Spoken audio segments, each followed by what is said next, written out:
Hi. Congratulations on this movie. It's just such a moving film and so beautifully made. And I know this is your first film as a film director. It is. Yeah, it is. Thank you so much. I'm so thrilled to hear that you liked it. That's really, really great to hear. And yes, it is. It's the first film that I've made. I've been working as a theatre director here in London for the last 15 years or so, but this is the first time that I have had a chance to do anything like this. So I'm really excited about it coming out into the world. And what I understand is that you were approached to do the film, that the producer was familiar with your theater work. The book was, a nominee for the Booker Prize, a very, very highly regarded book by Bernard McClaverty. So could you talk about how the project came to you and if you had any hesitation or were you excited to be doing your first film? No, I mean, of course, I was absolutely over the moon when I read the script for the first time. So, yes, that it had been with Film 4 for a little while, and Guy Healy, the producer, had picked up the book. And I think that what he was drawn to in that was probably the same thing that I was drawn to in it, which was that it felt like a kind of wonderful opportunity to really look at the complexities of a marriage in a very, very truthful and nuanced way. And there was something that felt so thrilling about this idea of really taking, 4 or 5 days in this couple's life, and through the story of that tiny window of time, somehow letting you see something about how their whole relationship had unfolded and the story of their lives together. And of course, the challenge was that the book is, as you say, it's a really, really wonderful book. And part of what is completely wonderful about it is that their interior lives are so richly imagined and so brilliantly described. So the challenge of trying to bring that sense of interiority and internal dialogue out into a way that felt like it could read as drama was the conversation that we were having right from the beginning. So let me just ask about your collaboration with Bernard McClaverty. So it's not always the case that the novelist is so deeply involved in the production of the film. So he helped to write the screenplay. And the other thing is the book. What's great about the book to me was that it is very interior, but it's also so visual and Uh-huh. precise at the same time. Yes. So could you talk Yeah. about kind of working with the book itself and then with him on the project? Absolutely. And I think that what he's brilliant at is, and as you say, this feels like it's very clear in the book, is that you can sort of tell. I mean, I always feel like if you have a drink with him, you're like, I feel like I'm being like emotionally x-rayed by you. Like there's a sort of sense that he's observing every little thing that's happening. And certainly that's something that I've always been really interested in as a director is how much we can read. I mean, one thing that I talk to the actors about a lot, and I always end up thinking about it in my theatre work as well, is that you can sort of think of a scene on three levels. So there's level one, which is the thing that we're saying to each other. Level two, which is the thing that we talk about in rehearsals all the time and we all know about, which is subtext, which is the thing that I know that I'm not saying to you. Like I'm conscious of keeping that information down. And then there's a whole massive iceberg underneath that, which is level three, which is the thing that even the character doesn't know that they want, or even the character isn't conscious. And that's where behavior lives. And I think Bernard is absolutely brilliant at noticing behavior. So I could be having this conversation with you, and for reasons that I don't know, I'm doing this with my ring, but you can Right. read something about what I'm feeling about what I'm doing with my and I think that his capacity to, what you're saying about his sort of visual sensibility, the book is like an amazing document in terms of recording the truth of people's physical behavior and the way that they are operating in space. And in that respect, there is something brilliantly dramatic about that because of the opportunity that it offers up for actors. And of course, the backdrop of Amsterdam is so, I mean, brilliantly cinematic, and I think is something that is sort of feeds into the way that the novel works, his sense of those people in that space in particular. I mean, Bernard, I mean, he did the first draft of the script, and then we were also working with Nick Payne, who's a playwright, on the second draft of the Mm. script. So I think that they kind of worked in layers, as it were, on that. And Bernard was fantastic by the time because Nick and I worked on the second version of the script, and then Bernard was really incisive and brilliant about being able to come in and work out, what we'd missed, what was important, what needed to come through in the next draft. So, in addition to Amsterdam, which is so expressive, of course, what's at the heart of this movie is the relationship between this couple. Uh, So I have to bring in the actors. You wisely chose to pick two of the best actors in the world to be your main well, I think so. cast. Yeah. Um, but what's interesting about the relationship and the way it's portrayed is that you feel at the same time you feel how close they are, but also how far apart they are.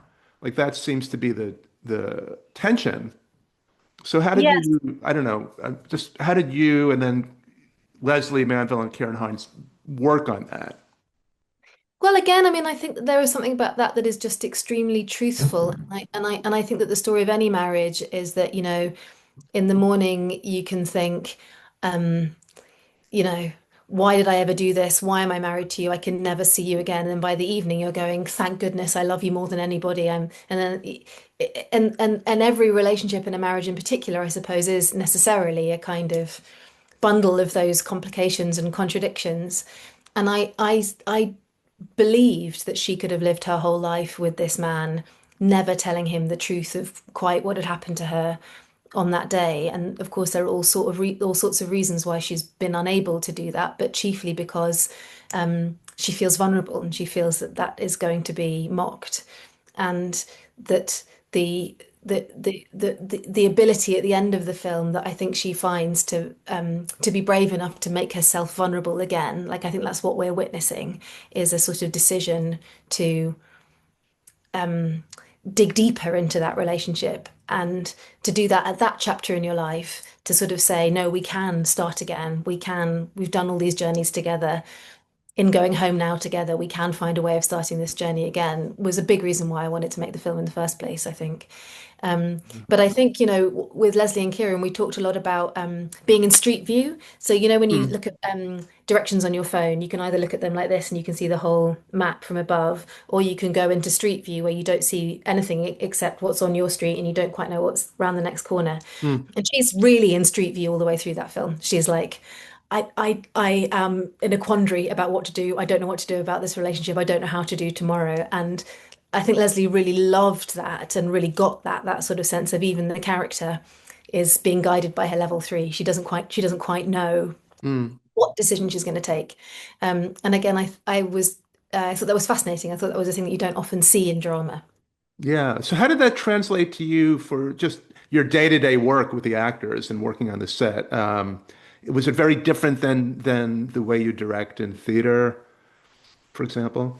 Well, we'd done quite a lot of work in advance in terms of thinking about character, and we'd worked with Leslie and Kieran all the way through putting the script together. So to some extent, I think we were doing already all we could to make that feel bespoke to them and to build their instincts into it. And we'd spent a week rehearsing together. So by the time we got to shooting it, I mean, it had been a slightly speeded up version of the process that I'm used to in the theatre, but I think it had been broadly similar in Yeah. terms of saying, what's the back history?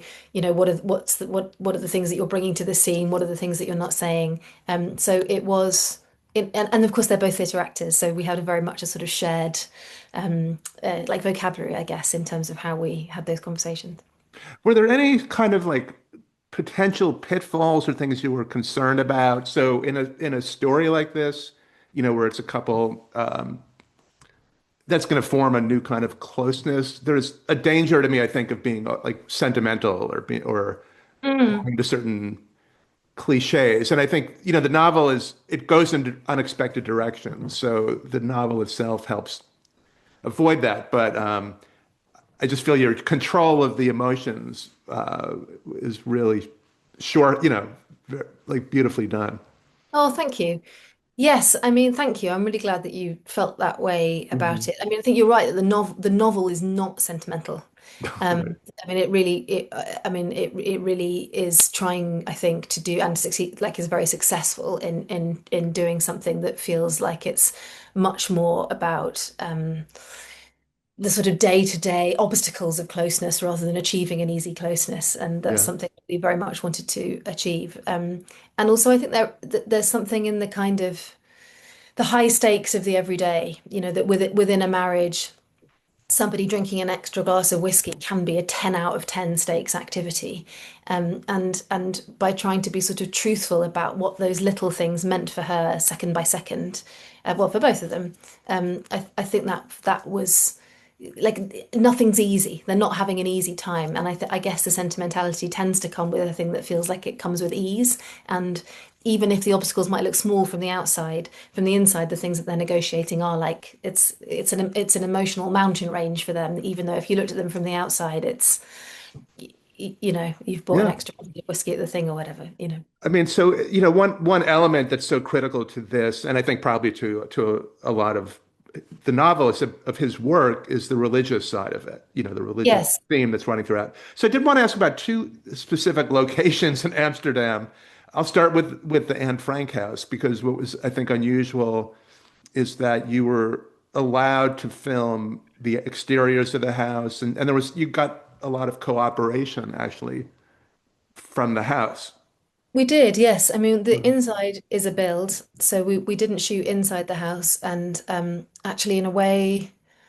I think that was entirely the right thing. I Yeah. don't know if you had the chance to be there, but one of the things that I was keen to find in the film, and particularly with that location, was that I think she's somebody that finds churches everywhere. So of course we Mm, see her in churches, but for her, mm, um, she's operating particularly at this point in her life on this weekend, I think, as if she's got one layer of skin less than everybody else. So she's got a kind of what's the word, like a permeable membrane between her and the world. And so her sense of being alive to the spiritual is very acute at this point. And we wanted the Anne Frank house to feel like it does when you go there, which is that it is a deeply, deeply sort of spiritual, out of the world place. Um, and I think I would have felt that we were somehow violating something actually in the end if we'd piled in there with a load of cameras. So I was glad that right. that bit was built. Um, but they were great about letting us be in the outside and that felt. I mean, I think. I mean, I hope that what they felt was that we were trying to say something like profoundly meant about what that location is and why it does feel like a sort of place out of time, and why it is why it is a place where you can have a genuine sense of, I mean, it's so moving, and that there is a Yeah, sort of sense of revelation in there, and I hope that the film is saying something about that, and I think that's why they let us do it. I think so. And then, of course, the religious order that you filmed at. I had read that Bernard, that Bernard McClaverty had come across that during Yeah, he was doing a book event or something in Amsterdam. But that yeah. that location is amazing and so important to it. So could you talk about that? Yes, I mean, I think his experience was as Stella's was in the book the first time that she goes there, which is that you sort of come across, you can't, but it's a tiny door and you go through it and there's this whole world. Um, and I guess certainly from Stella's point of view, and I don't want to speak for Bernard, but I think he had a sense of this too, is that there's that sort of sense of a miracle appearing where you least expect it. Like you can be sort of, again, in your street view, thinking that you're doing one thing, and then suddenly there's um, a, a moment where another world is there. And I Mm, think that experience is in some ways like was the sort of defining thing for him in writing the novel. Like I think that gave him, like that was one of the sparks of the light bulb, I think. yeah. Um, and it is an amazing place. I mean, I mean, it is as it says, it's a tiny door. You would walk past it a million times, and then there's this sort of sense of this whole community. And I think it's lower when you go in and go down the steps, so that somehow something does happen with the sound. So, you can be in this very busy Amsterdam street with all the trams and everything, and you go in, and suddenly it's like, like Yeah. that. And that is a sort of extraordinary, again, slightly out of time, out of the world experience. And not to take away any magic, but was that a real Irish pub in Amsterdam that you found or was That is a real Irish. I okay? mean, it's true. Irish pubs everywhere, right? Like Well, that. there are, yes. That is absolutely, yeah, the real deal. So just two more questions. One, one would assume that Leslie Manville and Kieran Hines had worked together a lot, but I guess they have not. Is that true? I think that's right. They've not been on stage together before. I mean, Mm. I think they've sort of been in the same building at the same time. So I think they've ended up in the same bars, like after shows. So I think they'd known each other, but they hadn't ever worked together before. So that sort of felt like a sort of I mean, talking about unexpected miracles, the idea of getting both of them together in something for the first time did feel like an absolute privilege and a complete joy. And they were Yeah. brilliant, and they got on so well, and they're very much. cut from the same cloth, I think, in terms of their approach to acting and their generosity to each other and their warmth towards each other is Yeah, something that I think you can feel in the film, and it certainly was very apparent when we were making it. absolutely. And I just wanted to ask you a question. The music, I think, is beautiful in the film. Hannah Peel is the composer, That's right, yeah. and she gave you credit for helping sort of guide the music. But I think that's part of why the film works so well emotionally. So could you say anything about? Oh, thank you for saying that. Yes, I mean, I feel like that. I mean, I think what Hannah did was completely amazing. And again, she's somebody that I'd known from the theatre world. So she'd been working at the National Theatre here in Ah, London at the same time as me. And I mean, I guess I felt that she had the right sort of delicacy in her sensibility. She's certainly somebody that lives in a kind of that can read a level three. She's another kind of emotional X-rayer. We talked a lot about wanting the music to have that sort of sense of it's Stella's interior. Um, and one image that from the book that struck me and like was a sort of real principle all the way through is that she has this amazing um, she used to be in the book, we didn't talk about it so much in the film, but she used to be an Old English teacher. And she mm, talks about loving Old English because it can move in a blink to the mystical. mm, And that's a thing that is characterizing her worldview all the time. And she has this image of a sort of Old English hall, like a dining hall, and of seeing a bird come in one window and at one door and fly through the hall and come out the other. And that's her image of what life is just this mm, bird, and that's your moment. And Amsterdam is so full of that sort of sense of mm. um, transience and like with the water going through you're like, oh, this moment is here and now it's gone, and that was a sort of thing for the music, was that we wanted it to have a sense of like it's like achingly beautiful but kind of here one Mm. minute gone the next, and I think Yeah, Hannah really did that amazingly well. absolutely.